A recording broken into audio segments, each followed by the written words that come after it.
Hello दोस्तों, स्वागत है आपका अपने यूट्यूब चैनल वत्सल स्टडीज़ पे। और आज की इस वीडियो में हम 2.4 टॉपिक नंबर 4 जो कि एनसीईआरटी क्लास 8 की साइंस बुक से chapter 2 microorganism friend and foe के बारे में है। इस वीडियो में हम पढ़ने वाले हैं हार्मफुल माइक्रो ऑर्गेनिज्म। पिछली वीडियो में मैंने हेल्पफुल माइक्रो ऑर्गेनिजम्स के कुछ एग्जाम्पल्स दिए थे और आपको पूरी तरह से समझाया था कि क्या हेल्पफुल माइक्रो ऑर्गेनिज्म होते हैं। और आज की इस वीडियो में हम हार्मफुल माइक्रो ऑर्गेनिज्म क्या होते हैं उसके बारे में पढ़ेंगे। चलिए वीडियो को स्टार्ट करते हैं। Microorganism harmful in many ways. Some of the microorganism can cause disease in human beings, plants and animals. Such disease causing microorganism called pathogens. It means जो microorganism होते हैं उनके अंदर disease पैदा करते हैं। ये micro organism जो होते हैं वो हार्मफुल होते हैं क्योंकि इसके अंदर डिजीज़ होती है जो हमारी ह्यूमन बींग्स और प्लांट्स में डाल देता है। Such disease causing microorganism called pathogens. It means ऐसे माइक्रो ऑर्गेनिज्म जो हमारे अंदर डिसीज डालते हैं उसे हम पैथोजेंस कहते हैं। सब micro organism spoil food, clothing and leather. कुछ खाना और कपड़े भी वेस्ट कर देते हैं। Let us study about there more harmful activities. चलिए इनके बारे में डिटेल में जानते हैं कि कौन सी नुकसान करने वाली एक्टिविटीज़ करते हैं। सबसे पहला टॉपिक है disease causing microorganism in humans. Pathogens enter our body through the air we breathe, the water we drink and food we eat. It means पहले बार टॉपिक के बारे में पढ़ेंगे कि ह्यूमंस के अंदर डिसीज कहाँ से पैदा होती है। तो ये जो पैथोजेंस होते हैं वो हमारी बॉडी के अंदर जाते हैं जब हम सांस लेते हैं या फिर जब हम पानी पीते हैं तब जा सकते हैं या फिर हम जब खाना खाए तब जा सकते हैं। They can also transmitted in direct contact with an infected person and carried through an animal. या फिर अगर कोई जानवर होता है तो अगर कोई एनिमल्स होते हैं जैसे कि कोई भी राइनो वाइनो होता है ऐसे इन्फेक्टेड होता है तो उससे पर्सन को इन्फेक्शन लग सकता है। इसी के कारण ये पैथोजेंस जो होते हैं हमारे अंदर डिसीज पैदा करते हैं। Microbial disease that can spread from the infected person to the healthy person through air, water, food और physical contact called communicable disease. It means ये जो माइक्रोबल की जो डिजीज़ होती है ये हेल्दी पर्सन से इन्फेक्टेड पर्सन से हेल्दी पर्सन में जाती है एयर, वाटर और फूड के द्वारा, या फिर उनका कोई फिजिकल कांटेक्ट यानी कि फिजिकल संपर्क हो तो उसके द्वारा जा सकती है। अगर आपको ये एग्जाम में पूछते हैं कि व्हाट आर कम्युनिकेबल डिजीज तो आप ये लिख सकते हैं microbial disease that can spread from an infected person to a healthy person through air, water, food or physical contacts called communicable disease. Okay. Examples of such disease include cholera, common cold, chicken pox and tuberculosis. और इसके examples है cholera है, common cold it means जो सर्दी खांसी हो जाती है वो, चिकन पॉक्स हो सकते हैं और ट्यूबरक्लोसिस भी हो सकता है। When a person suffering from common cold sneezes, fine droplets moisture carrying thousands of viruses are spread in the air. It means जब कोई पर्सन छींकता है या खांसता है तो उसकी जो ड्रॉपलेट्स होती है उसके अंदर जो हज़ारों वायरसेस होते हैं वो हवा में फैल जाते हैं। The virus may enter the body to the healthy person by breathing. इसमें पूरा डिटेल दिया गया है कि कैसे कैसे हेल्दी पर्सन से इन्फेक्टेड पर्सन तक ये जाता है। इन्फेक्टेड पर्सन जो होता है वो हेल्दी पर्सन को कैसे कांटेक्ट में लाकर उसमें डिजीज़ पैदा करता है।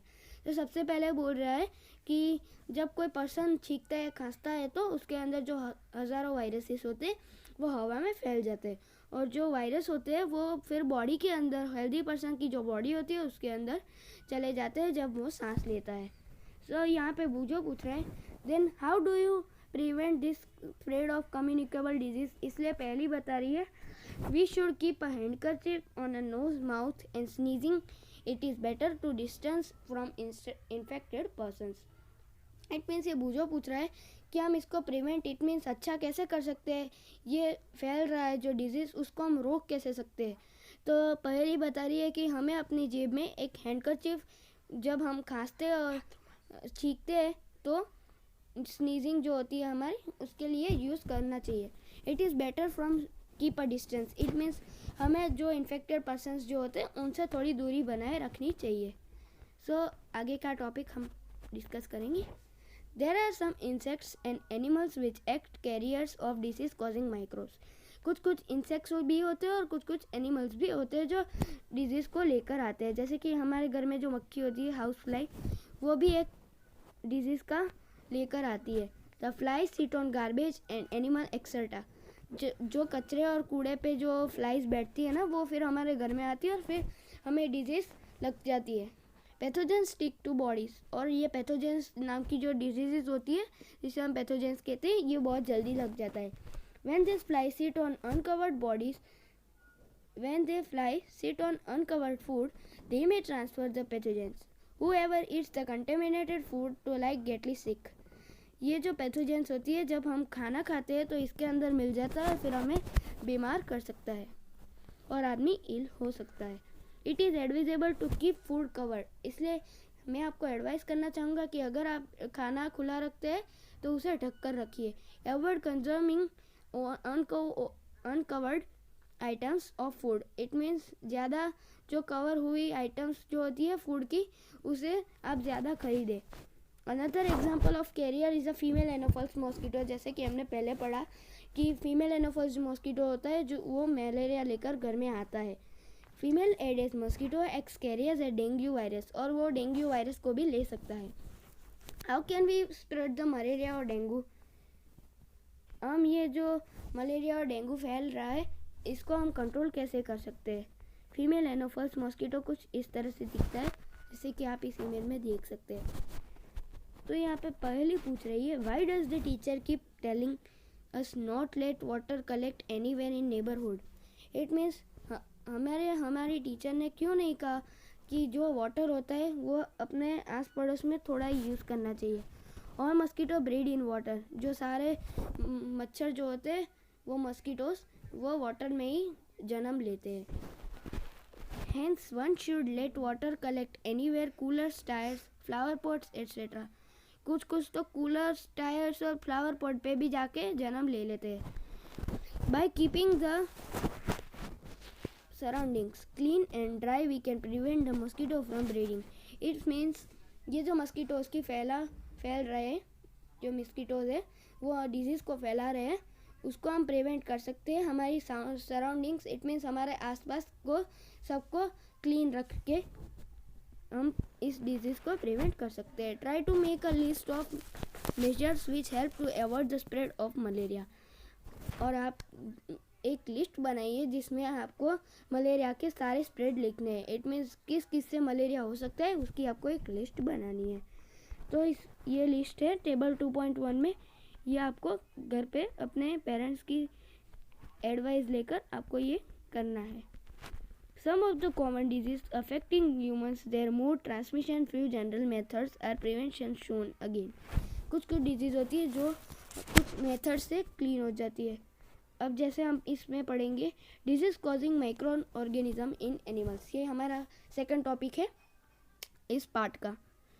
Several microorganisms not only cause disease in humans and plants but also in other animals. It means बोल रहे हैं कि कुछ कुछ डिजीज़ ऐसी होती है जो ह्यूमंस और प्लांट्स में ही नहीं बल्कि एनिमल्स में भी होती है। ये Robert Koch 1866 divide the bacterium bacillus anthracis which causes anthrax disease. Robert Koch जो है वो 1876 में उन्होंने एंथ्रेक्स डिजीज़ को लाया था। इट मीन्स एंथ्रेक्स डिजीज़ को डिस्कवर किया था। For example anthrax is a dangerous human and cattle caused by bacterium. Bacterium नाम का जो बैक्टीरिया आता है वो एंथ्रेक्स डिजीज़ को पैदा कर सकता है। फूड एंड माउथ डिजीज़ और cattle is caused by virus. जो पैर और मुंह की जो होती है, जो हमारा पैर होता है और हमारा मुंह जो होता है, उसकी जो डिजीज़ लगती है वो कैटल से भी आ सकती है, यानी कि जो एनिमल्स होते हैं उसमें से भी हमें डिजीज़ एंटर कर सकती है। थर्ड टॉपिक पे हम जाएंगे disease causing microorganism in plants. It means कुछ कुछ माइक्रो ऑर्गेनिज्म में प्लांट्स भी डिजीज़ फैलाते हैं। Several microorganism cause disease in plants like wheat, rice, potato, sugar cane, orange apple and others. कुछ कुछ माइक्रो ऑर्गेनिज्म तो ऐसे होते हैं जो प्लांट्स में डिजीज़ फैला देते हैं, जैसे कि गेहूँ है, चावल है, पोटैटो है, शुगर केन है, ऑरेंज है, एप्पल है और बाकी सारी चीज़ें होती है। The disease reduce the yield of crops. See the table of 2.2 for some plants disease. It means आप टेबल 2.2 में देख सकते हैं कि सारी डिसीज किस तरह से प्लांट्स में होती है। अभी मैं आपको दिखाता हूँ टेबल 2.2। ये है table 2.2। Some common plant disease caused by microorganism. Citrus canker ये एक प्लांट डिसीज है जो बैक्टीरिया से होती है और इसका मोड ट्रांसमिशन से होता है। और इसकी फिगर्स कुछ इस तरह से दिखती है।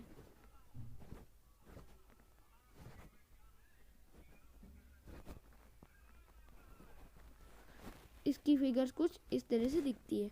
रस्ट ऑफ व्हीट, फंगी जो होता है rust of wheat, it means wheat के अंदर जो रस्ट आता है उसके अंदर जो फंगी होते हैं जो एयर सीड से पैदा होते हैं और उसकी इमेज कुछ इस तरह की दिखती है।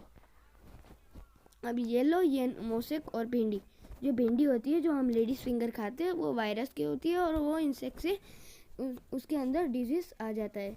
Use of certain chemicals which kill the microbes, हम कुछ केमिकल को यूज़ करके माइक्रोब्स को ख़त्म कर सकते हैं। फूड पॉइजनिंग, अभी हम इसके भी टॉपिक के अंदर डिटेल में डिस्कस करेंगे कि फूड पॉइजनिंग क्या होता है। Boojho was invited his friend and party at a variety of food stuff. Boojho ने अपने फ्रेंड को इन्वाइट किया एक पार्टी पे जहाँ पे उसने बहुत सारा खाना बनाया। On reaching home they started vomiting and had taken to the hospital.